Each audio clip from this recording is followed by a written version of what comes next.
Hello students, I am VLN Swarupni, lecturer in biochemistry from Sri Venkateswara College of Arts and Sciences, Amlapuram, which is affiliated to Adhika Vinamaya University, Rajahmundry. Now, I would like to discuss about second BSc Biotechnology paper, that is immunology. So from this paper we'll see totally about what is immune system, how our immune system will work to defeat the antigens.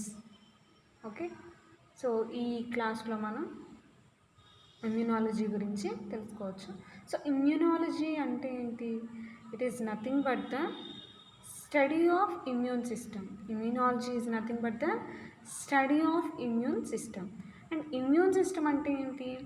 మన బాడీలో ఉండే ఏవైతే immune cells ఉంటాయో, రకరకాల immune cells ఉంటాయో, అలాగే రకరకాల immune organs ఉంటాయో, సో అవన్నీ కలెక్టివ్గా మన బాడీలో ఏదైనా ఒక యాంటీజన్ మన బాడీలోకి ఎంటర్ అయితే దానికి ఎగనెస్ట్గా వర్క్ చేసి దాన్ని చంపడానికి లేదా దాన్ని మన బాడీ నుంచి రిమూవ్ చేయడానికి ఏదైతే సిస్టమ్ ఉంటుందో దాన్నే మనం ఇమ్యూన్ సిస్టమ్ అంటాం.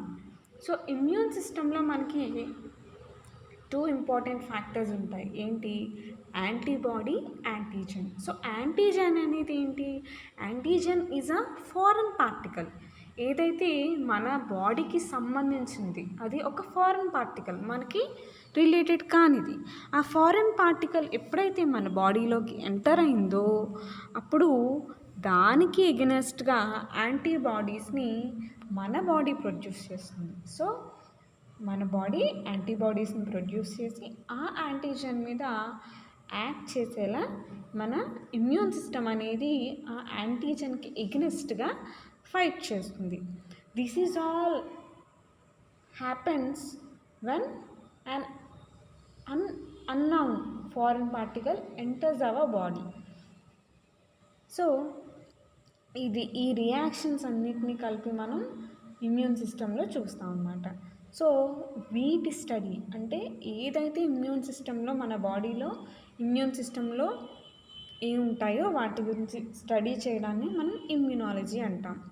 సో మరి ఇక్కడ ఇమ్యూనిటీ అనే వర్డ్ కూడా మనం ఎక్కువగా వింటాం. సో ఇమ్యూనాలజీ అనేది మనం స్టార్ట్ చేసుకునే ముందు మనకు అసలు యాంటీజన్ అంటే ఏంటి, యాంటీబాడీ అంటే ఏంటి, ఇమ్యూన్ సిస్టంలో ఏముంటాయి, ఇమ్యూనిటీ అంటే ఏంటి, ఇమ్యూనాలజీ అంటే ఏంటి, సో అలా మనం వాటన్నిటి గురించి తెలుసుకోవాలి. సో ఫస్ట్ మనం యాంటీజన్ అంటే ఏమని చెప్పుకున్నాం? అది ఒక foreign particle. Antigen is a foreign particle on entry to our body it causes any kind of infection. So అది యాంటీజన్ అంటే మన బాడీలోకి మనకి తెలియకుండానే ఎంటర్ అయ్యి మనకి ఏదన్నా ఒక ఇన్ఫెక్షన్ని కానీ డిసీజ్ని కానీ కాజ్ చేసే ఒక పార్టికల్ అనమాట. సో బేసిక్గా ఆ యాంటీజన్ ఒక బ్యాక్టీరియా అవ్వచ్చు, ఫంగై అవ్వచ్చు, వైరస్ అవ్వచ్చు, ఏదైనా అవ్వచ్చు. ఓకే, ఇక్కడ ఇంకొక ఇంపార్టెంట్ పాయింట్ మీరు ఐడెంటిఫై చేయాలి. ఏంటది? మన బాడీ అనేది యాంటీజన్ మీద యాక్ట్ చేస్తుందని చెప్పుకుంటున్నాం కదా. సో ఇక్కడ మన బాడీలోకి ఎప్పుడో ఒకసారి యాంటీజన్ అనేది వస్తుందా? అలా అని కాదు.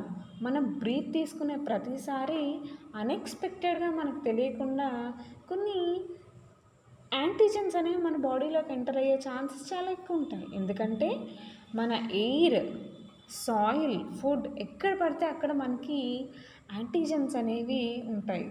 ఓకే, అంటే యాంటీజన్ అంటే ఇక్కడ బ్యాక్టీరియా అవ్వచ్చు, ఫంగై అవ్వచ్చు, వైరస్ అవ్వచ్చు, ఏదైనా అవ్వచ్చు. ఓకే, ఈ యాంటీజన్స్ అనేవి ఇవి ఎక్కడ పడితే అక్కడ మనకి ప్రజెంట్ అయి ఉంటాయి. ఇప్పుడు కూడా మన స్కిన్ మీద ఎన్నో వేల రకాల ప్యాథోజన్స్ ప్రజెంట్ అయి ఉండొచ్చు. సో వాటన్నిటికీ ఎగనెస్ట్గా మన బాడీ చాలా ఎఫెక్టివ్గా వర్క్ చేస్తూ ఉంటుంది. సో ఇలా రకరకాల యాంటీజెన్స్కి మన బాడీ ఎప్పుడు ప్రోన్ అయి ఉంటుందన్నమాట. We are always prone to different kinds of infections through these antigens. అలాగే యాంటీబాడీ. సో యాంటీబాడీ అనేది ఏంటి? It's cell produced by our body against the antigen enter to our body. So మన బాడీలో అంటే ఏదైతే యాంటీజెన్ ఎంటర్ అయిందో దానికి ఎగ్నెస్ట్గా ప్రొడ్యూస్ అయ్యే యాంటీబాడీ, అంటే ఒక సెల్ అనమాట. యాంటీబాడీ అనేది మన బాడీ ప్రొడ్యూస్ చేస్తుంది. దేనికి ఎగ్నెస్ట్గా? యాంటీజెన్కి ఎగ్నెస్ట్గా. అండ్ ఆ యాంటీబాడీ ఏం చేస్తుంది? ఆ యాంటీజెన్ మీద యాక్ట్ చేసి ఆ యాంటీజెన్ని మన బాడీ నుంచి ఎలిమినేట్ చేస్తుంది. ఓకే, సో ఇది యాంటీబాడీ గురించి. సో అప్పుడు ఇమ్యూన్ సిస్టమ్ అనేది మన బాడీ కంప్లీట్ ఇమ్యూనిటీని డెవలప్ చేయడానికి మన బాడీలో ఏమైతే ఆర్గన్స్ వర్క్ చేస్తాయో, ఏమైతే సెల్స్ వర్క్ చేస్తాయో ఆ రెండింటిని కలెక్టివ్గా మనం ఇమ్యూన్ సిస్టమ్ అంటాం. Okay, organs and cells which are acting against the antigens in our body are collectively called as immune system. So immune సిస్టంలో మనకి ఇమ్యూన్ ఆర్గన్స్ ఉంటాయి, అలాగే ఇమ్యూన్ సెల్స్ ఉంటాయి. ఓకే, అండ్ ఇమ్యూనిటీ అంటే అది రెసిస్టెన్స్ అనమాట. మన బాడీకి ఏదైతే రెసిస్టెన్స్ ఉంటుందో ఒక యాంటీజెన్ మన బాడీలోకి ఎంటర్ అయినప్పుడు దాని నుంచి మనకి వచ్చే ప్రొటెక్షన్ అండ్ రెసిస్టెన్స్ని మనం ఇమ్యూనిటీ అని చెప్పుకుంటాం. ఓకేనా? So here immunity is defined as resistance to the infection. అంటే ఇన్ఫెక్షన్ అంటే ఏ infection? Antigen infection. Okay, immunity is the resistance towards అని ఇన్ఫెక్షన్. సో ఇక్కడ ఈ ఇమ్యూనిటీ యొక్క స్టడీని, అంటే ఇమ్యూనిటీ స్టడీ కానివ్వండి, ఇమ్యూన్ సిస్టమ్ స్టడీ కానివ్వండి, దానిని మనం ఇమ్యూనాలజీ అని చెప్పుకుంటాం. Okay, hope you understood all these terms. Antigen అంటే ఏంటి, యాంటీబాడీ అంటే ఏంటి, ఇమ్యూన్ సిస్టమ్ అంటే ఏంటి, ఇమ్యూనిటీ అంటే ఏంటి, అలాగే ఇమ్యూనాలజీ. సో ఇక్కడ యాంటీజెన్ ఏమో బాడీలోకి వస్తుంది, దానికి ఎగ్నెస్ట్గా యాంటీబాడీ వర్క్ చేస్తుంది. అలాగే ఈ యాంటీబాడీ రిలీజ్ చేసే రకరకాల ఆర్గన్స్ అండ్ సెల్స్ ఉంటాయి, దాన్ని ఇమ్యూన్ సిస్టమ్ అంటాము. ఈ ఇమ్యూన్ సిస్టమ్ యాక్ట్ చేయడం వల్ల మన బాడీలో ఒక స్పెషల్ రెసిస్టెన్స్ వస్తుంది యాంటీజెన్కి ఎగ్నెస్ట్గా, దాన్ని ఇమ్యూనిటీ అంటాము. సో ఈ ఆస్పెక్ట్స్ అన్నీ స్టడీ చేయడాన్ని సింపుల్గా ఇమ్యూనాలజీ అని చెప్పుకుంటాం. ఇక్కడ ఇంకొక ఇంపార్టెంట్ పాయింట్ ఏంటంటే, మన బాడీలోకి వన్స్ ఎంటర్ అయిన యాంటీజెన్ ఇంకొకసారి రాదా అంటే వస్తుంది. కాకపోతే అక్కడ ఇమ్యూన్ మెమరీ అనేది ఒకటి ఉండడం వల్ల, సో ఆ రెస్పాన్స్ అనేది, అంటే మన ఇమ్యూనిటీ రెస్పాన్స్ అనేది కాస్త ఎక్కువగా ఉండి మనకి ఈ సెకండ్ టైం సిమిలర్ యాంటీజెన్ వచ్చినా అది మన బాడీ ఇంకా ఎక్కువ ఎఫెక్టివ్గా, ఇంకా ఎక్కువ ఫాస్ట్గా అది యాక్ట్ చేస్తుంది అన్నమాట. So this is all about the introduction. Okay, so మన సిలబస్లో నెక్స్ట్ మనకున్నది ఇమ్యూన్ సెల్స్, ఆర్గన్స్. సో ఈ ఇమ్యూన్ సెల్స్ అండ్ ఆర్గన్స్ గురించి తెలుసుకునే ముందు మనం అసలు మన బాడీలో ఇమ్యూనిటీ ఎన్ని రకాలుగా ఉంటుంది అంటే, బేసిక్గా ఇమ్యూనిటీ అనేది ఎన్ని రకాలుగా ఉంటుంది. సో ఒకటి వచ్చేసి first one is innate immunity and second one is acquired immunity. Innate immunity is a natural immunity. అంటే ఏంటి? బై బర్త్ మనకి వచ్చే ఇమ్యూనిటీ అనమాట. అంటే బై బర్త్ మన బాడీలో కొన్ని ఇమ్యూన్ సిస్టమ్కి కావాల్సిన ఆర్గన్స్ ఉంటాయి అండ్ కొన్ని సెల్స్ ఉంటాయి. సో అవి న్యాచురల్గా బై బర్త్ వస్తాయి మనకి. సో దానినే మనం న్యాచురల్ ఇమ్యూనిటీ అంటాం. అలాగే acquired immunity. So acquired immunity అంటే దాన్ని మనం ఆర్టిఫిషియల్గా బిల్డప్ చేసుకుంటాం. సో ఆర్టిఫిషియల్గా బిల్డప్ చేసుకుంటాం. ఇన్నేట్ అయితే it is a natural immunity. It is a natural immunity. అదే ఎక్వైర్డ్ అనుకోండి, ఎక్వైర్డ్ అనేది ఏ కైండ్ ఆఫ్ ఇమ్యూనిటీ? అది so innate is a natural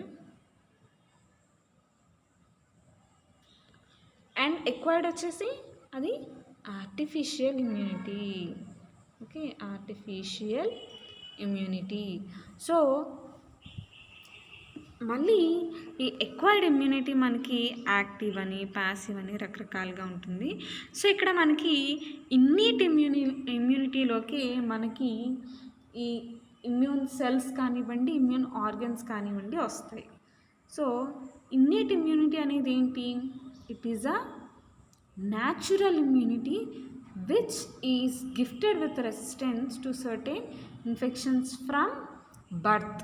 okay, అంటే మనకి బై బర్త్ వచ్చే ఇమ్యూన్ సిస్టమ్ ఏదైతే ఉంటుందో మన బాడీలో అదే మనకి ఇన్నేట్ ఇమ్యూనిటీ అవుతుంది. That is the natural immune system that we acquire since are birth. మన పుట్టుకతో వచ్చే ఇమ్యూనిటీనే మనం ఇన్నేట్ ఇమ్యూనిటీ అంటాం. ఇది ఒక న్యాచురల్ డిఫెన్స్ మెకానిజం అన్నమాట. ఏంటి? Natural defence mechanism. We call this innate immunity as native immunity or natural immunity. So native అంటే ఏంటి? మన సొంతం.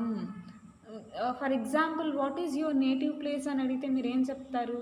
So and so place. అంటే మీకు ఏది మీ బర్త్ ప్లేస్ అవుతుందో సో దానిని మీరు ఏమని చెప్తారు? That is my native place అని చెప్తారు. సో అలాగే ఇక్కడ నేటివ్ ఇమ్యూనిటీ మనకి బై బర్త్ వచ్చే ఇమ్యూనిటీ కాబట్టి దాన్ని నేటివ్ ఇమ్యూనిటీ అని, ఇన్నేట్ ఇమ్యూనిటీ అని అండ్ ఆల్సో న్యాచురల్ ఇమ్యూనిటీ అని మనం చెప్పుకుంటాం. So these are the 3 different names that we term this kind of natural or immunity that we acquire from our birth. Okay, so ఈ innate immunity అనేది చాలా ఎఫెక్టివ్గా work చేస్తుంది. ఒక యాంటీజెన్ ఏదైతే మన బాడీలో ఎంటర్ అవుతుందో ఆ యాంటీజెన్స్ మీద. అంటే ఏంటి యాంటీజెన్స్ అంటే?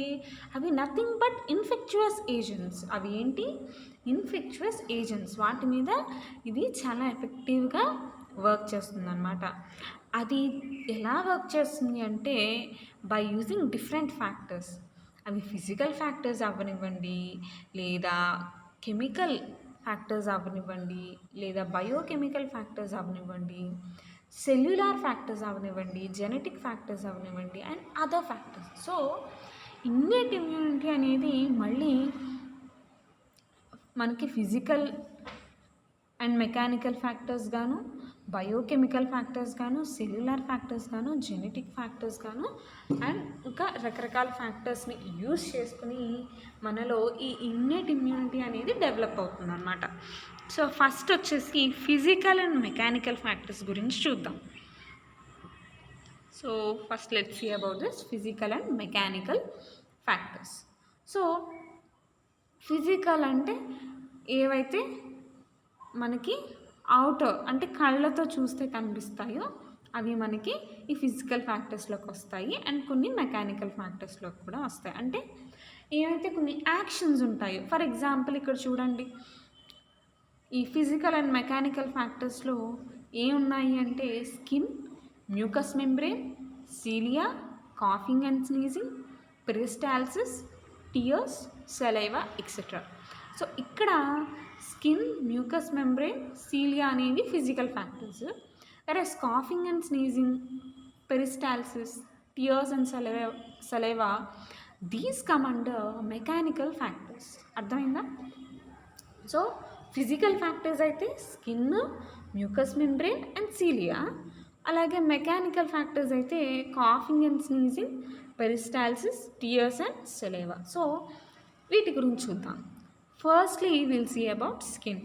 సో మన స్కిన్ అనేది మనం చూసుకుంటే స్కిన్ వల్ల మనకి ఏంటి use, what is the purpose of skin అని చూస్తే skin will protect our body from UV rays అని ప్రైమర్గా మనం చెప్పుకుంటాం. అంటే సన్ నుంచి వచ్చే యూవీ రేస్ ఏవైతే ఉన్నాయో వాటిని ఆ ఎఫెక్ట్ అంటే ఆ యూవీ రేస్ యొక్క ఎఫెక్ట్ మన బాడీ మీద కానీ మన ఇంటర్నల్ ఆర్గన్స్ మీద కానీ డైరెక్ట్గా పడకుండా మన బాడీకి ఇచ్చే ప్రొటెక్షన్ అనమాట స్కిన్. ఇది ఒక మేజర్ ఇంపార్టెన్స్. అలాగే ఇది అవుటర్ ఎన్విరాన్మెంట్లో ఉండే ఏదైతే యాంటీజెన్స్ ఉన్నాయో వాటి నుంచి కూడా మన బాడీని ప్రొటెక్ట్ చేస్తుంది. Okay, so skin is a very good barrier to infection as it has a outer layer. It has a horny outer layer, namely stratum corneum, and this is impermeable to infectious microorganisms, and thereby it acts as very good mechanical barrier. So ikkada ఏదైతే outer layer of skin ఉంటుందో, అంటే skin కూడా మనకేంటి different లేయర్స్గా ఉంటుంది కదా. Skin diagram గుర్తుందా మీకు? Skin అనేది ఇలా రకరకాల లేయర్స్గా ఉంటుంది. పైన మనకి ఏవైతే ఈ హెయిర్స్ ఉంటాయో అవి హెయిర్స్ అనేవి ఇలా ప్రజెంట్ అయి ఉంటాయి. సో ఈ స్కిన్ని చూసుకుంటే ఏదైతే అవుటర్ లేయర్ ఉందో స్ట్రాటమ్ కార్నియం, అది ఏం చేస్తుందంటే అది మైక్రో ఆర్గానిజమ్స్కి, ఏవైతే మైక్రో ఆర్గానిజమ్స్ ఉంటాయో అట్మాస్ఫియర్లో వాటికి ఇంపెరిమేబుల్గా యాక్ట్ చేస్తుంది. అంటే it doesn't allow the entry of these micro organisms into the body. So బాడీలోకి కానీ స్కిన్ లోపలికి కానీ అవి ఎంటర్ అవ్వకుండా ఇంపెరిమబుల్గా బిహేవ్ చేస్తుంది.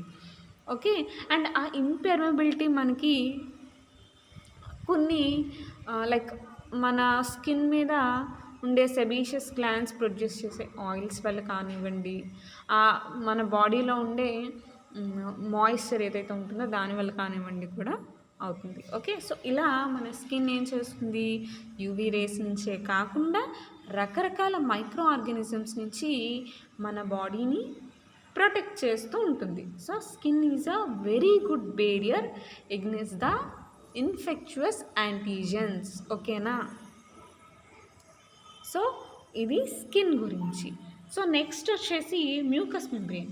ఈ మ్యూకస్ మెంబ్రెయిన్ గురించి చూసుకుంటే మన మౌత్ దగ్గర నుంచి మనకి ఈ ఈసోఫాగస్ అండ్ స్టమక్, ఈ ఇంటెస్టైన్, ఇవన్నీ కూడా ఈ మ్యూకస్ మెంబ్రెయిన్ అనేది ఒక లైనింగ్లా ఫామ్ చేస్తుంది.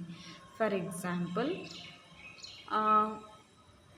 ఎగ్జాంపుల్ ఒక పెద్ద ఫంక్షన్ హాల్లో ఒక ఫంక్షన్ జరుగుతుంది. సో వాళ్ళు ఏం చేస్తారు, ఏదన్నా విఐపీస్ వస్తారు కాబట్టి ఫ్రమ్ ద గేట్ ఎంట్రన్స్ వాళ్ళు ఏం చేస్తారు, ఒక కార్పెట్ అనేది వాళ్ళు స్టేజ్ వరకు వేస్తారు, అవునా? సో అది ఎలా అక్కడ కార్పెట్ని గేట్ దగ్గర నుంచి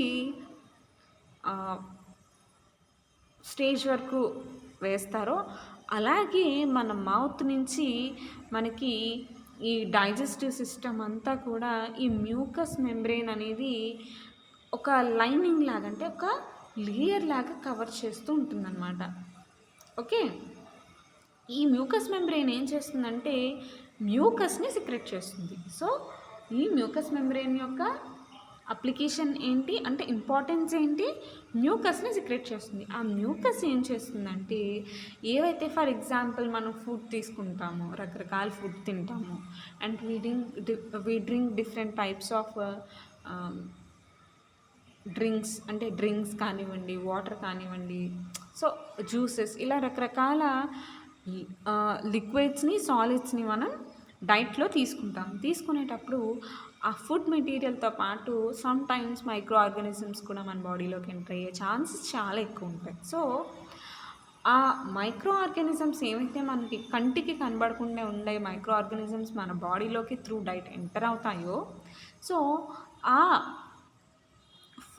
మైక్రో ఆర్గానిజమ్స్ అనేవి మన బాడీ అనేది అబ్జార్బ్ చేసుకోకుండా, అంటే మన బాడీలో కంప్లీట్గా ఎంటర్ అవ్వకుండా ఈ మ్యూకస్కి అటాచ్ అయిపోతూ ఉంటాయి అన్నమాట. అంటే ఈ మ్యూకస్ ఏదైతే ఉందో, అంటే మ్యూకస్ మెంబ్రెయిన్ నుంచి సిక్రెట్ అయ్యే మ్యూకస్ ఏదైతే ఉందో అది ఏం చేస్తుంది, ఈ మైక్రో ఆర్గానిజమ్స్ ఆ మ్యూకస్కి స్టిక్ అయ్యి అవి మన బాడీలోకి కంప్లీట్గా ఎంటర్ అవ్వకుండా ఇది ఆపుతుంది అనమాట. So here the mucus membrane lining the various openings and passages of the body. Secrete mucus. So ఏదైతే మ్యూకస్ మెంబ్రెయిన్ లైనింగ్ ఉందో, అంటే మన బాడీలో ఉండే డిఫరెంట్ ఆర్గన్స్ దగ్గర, డిఫరెంట్ ప్యాసేజెస్ అండ్ ఓపెనింగ్స్ దగ్గర ఈ మ్యూకస్ మెంబ్రెయిన్ ఉంటుంది. అండ్ అది ఏం సీక్రెట్ చేస్తుంది? ఈ మ్యూకస్ని సీక్రెట్ చేస్తుంది. సో ఈ మ్యూకస్ ఏం చేస్తుంది? Mucus traps the micro organisms because of it's sticky nature. దాని స్టిక్కీ నేచర్ వల్ల ఆ మైక్రో ఆర్గానిజమ్స్ అనేవి ట్రాప్ చేసి ఆపుతుందన్నమాట, అది బాడీలోకి ఎంటర్ అవ్వకుండా. So the mucus also acts as a protective barrier to block the adherence of bacteria to the epithelial cells. So ఇది బేసిక్గా ఏదైనా సరే, బ్యాక్టీరియా కానివ్వండి, వైరస్ కానివ్వండి, మన బాడీలోకి ఎంటర్ అయితే సరిపోతుందా? అది సూటబుల్గా ఒక సెల్ ఉంటుంది దానికి. ఆ సూటబుల్ సెల్ మీద దానికి తగ్గ ఒక రిసెప్టార్ ఉంటుంది. ఆ రిసెప్టార్ని బేస్ చేసుకుని ఆ సెల్ని అది ఇన్ఫెక్ట్ చేస్తుంది. సో ఆ ఎపిథీలియల్ సెల్స్ వరకు అది వెళ్లకుండా ఈ మ్యూకస్ అనేది వాటిని బ్లాక్ చేస్తుంది అన్నమాట. సో ఇది మ్యూకస్ మెంబ్రెయిన్ మన బాడీలో ప్లే చేసే రోల్. నెక్స్ట్ వచ్చేసి సీలియా. ఈ సీలియా అనేవి మన బాడీ ఏదైతే ఎపిథీలియల్ సెల్స్ ఉంటాయో,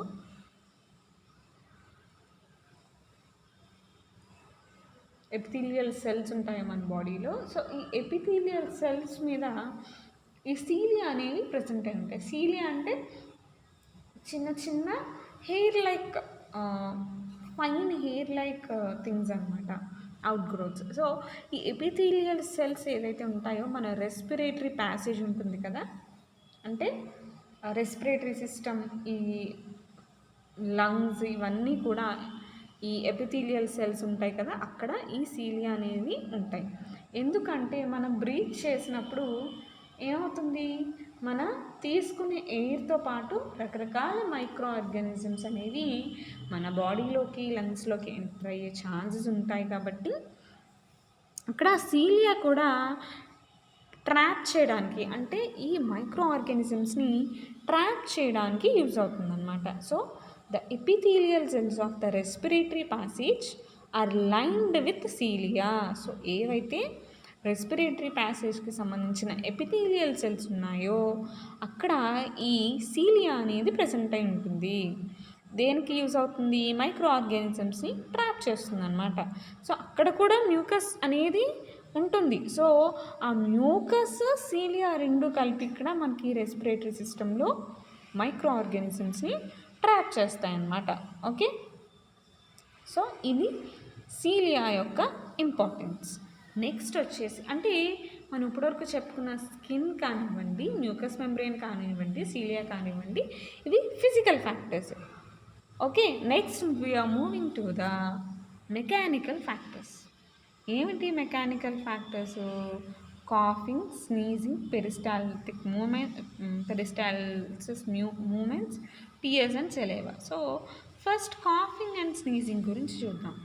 So the mechanical actions such as coughing and sneezing help in driving out of the foreign particle that enter the digestive and respiratory tract. So basically మనకి ఈ cough and sneeze అన్ఎక్స్పెక్టెడ్గా వస్తాయి. Okay, so cough కానివ్వండి, sneeze కానివ్వండి. ఈ cough and sneeze ఒక్కొక్కసారి ఎందుకు వస్తాయి అంటే, ఈ మైక్రో ఆర్గానిజమ్స్, అంటే మనకు తెలియకుండా మన బాడీలోకి మైక్రో ఆర్గానిజమ్స్ ఎంటర్ అయినప్పుడు ఈ కాఫ్ అండ్ స్నీజ్ వస్తాయి. అండ్ మీరు అనుకోవచ్చు, అదేంటి మేడం, ఇందాకే చెప్పారు కదా మీరు, మన బాడీలోకి ఎంటర్ అవ్వకుండా స్కిన్ ప్రొటెక్ట్ చేస్తుందన్నారు, అలాగే మ్యూకస్ మెంబ్రెయిన్, సీలియా రెండు కలిపి ఈ మైక్రో ఆర్గానిజమ్స్ని ట్రాప్ చేస్తాయి అన్నారు అనుకోవచ్చు. సమ్ టైమ్స్ మైక్రో ఆర్గానిజమ్స్ ఏమవుతాయి, ఈ 3 బేరియర్స్ను దాటి మన బాడీలోకి ఎంటర్ అవ్వడానికి ట్రై చేస్తాయి.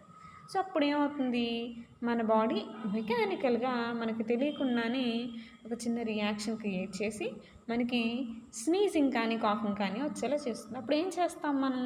స్నీజ్ చేసినప్పుడు కానీ, కాఫ్ చేసినప్పుడు కానీ మన బాడీలో ఉండే ఎయిర్ ఏదైతే ఉందో, అంటే మన బాడీలో ఉండే మైక్రో ఆర్గానిజమ్స్ని మనం బయటికి రిలీజ్ చేసే ఛాన్సెస్ చాలా హై ఉంటాయన్నమాట. సో అందుకని ఈ కాఫింగ్ అండ్ స్నీజింగ్ అనేది మనకి ఈ మెకానికల్ ఫ్యాక్టర్స్గా మనకి యాంటీజెన్స్ని ఎలిమినేట్ చేయడానికి హెల్ప్ అవుతాయి.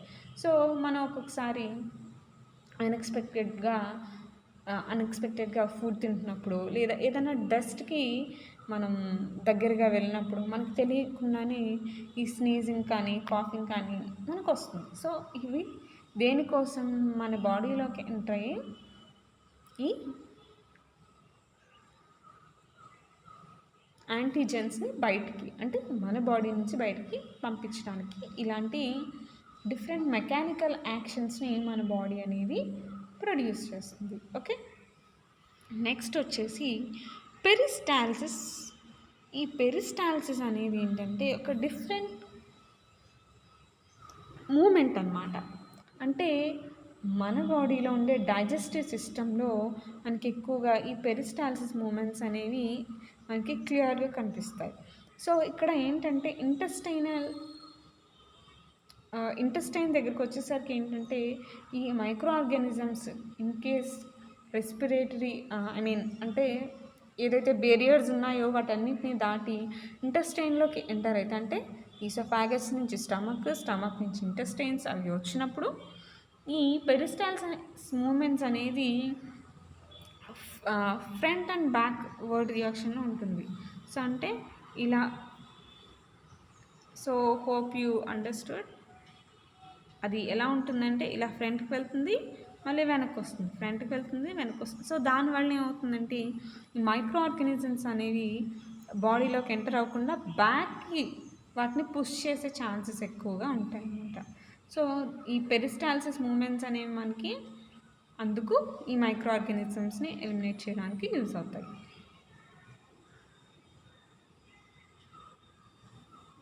So microorganisms that enter intestinal passage escaping various barriers are pushed away by the peristaltic movement of the intestine and before they could invade and grow there. So అంటే అక్కడ అవి infection చూపించేలోపే ఏం చేస్తుంది, ఈ peristalsis moments అనేవి ఏం చేస్తాయి, micro ఆర్గానిజంని వెనక్కి పుష్ చేస్తాయి అన్నమాట.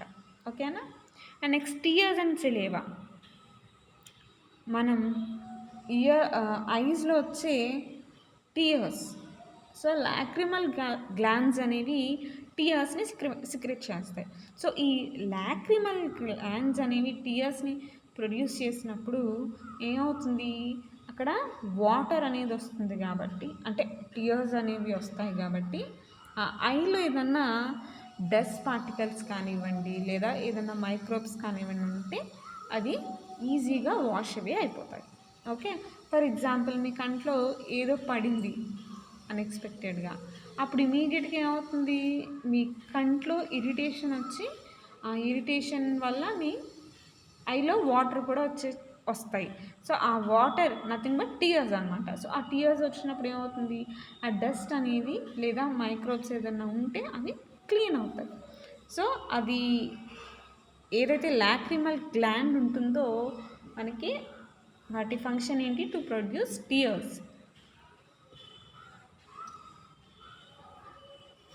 అండ్ ఆ టీయర్స్ ఏం చేస్తాయి, ఏదైతే యాంటీజెన్ ఉంటుందో దాన్ని కానీ డస్ట్ పార్టికల్స్ని కానీ ఫ్లష్ అవే చేస్తాయి అన్నమాట.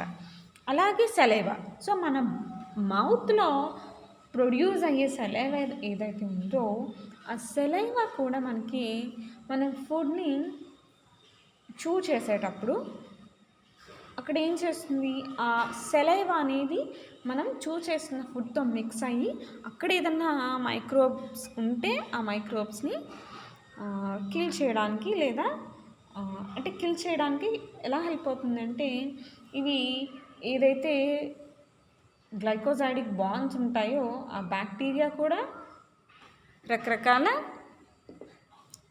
అంటే ఆ బ్యాక్టీరియల్ సెల్ వాల్ కూడా పాలీసాకరైడ్స్తో డెవలప్ అయి ఉంటుంది కాబట్టి దాన్ని సెల్ వాల్ని బ్రేక్ చేసి అక్కడ దాన్ని కిల్ చేయడానికి ట్రై చేస్తుంది అనమాట. సో అక్కడ ఈ సలైవా అనేది ఈ గ్లైకోజైడిక్ బాండ్స్ మీద యాక్ట్ చేసి అక్కడ బ్యాక్టీరియాని డ్యామేజ్ చేయడానికి ట్రై చేస్తుంది. అలాగే సేమ్ యాక్షన్తో ఈ సలైవా ఏం చేస్తుంది, మనం తీసుకునే కార్బోహైడ్రేట్స్ని పార్షియల్గా డైజెస్ట్ చేస్తుంది. అంటే అక్కడ ఆ డైజెషన్ ప్రాసెస్తో పాటు మైక్రో ఆర్గానిజమ్స్ని కూడా అది డైజెస్ట్ చేస్తుంది.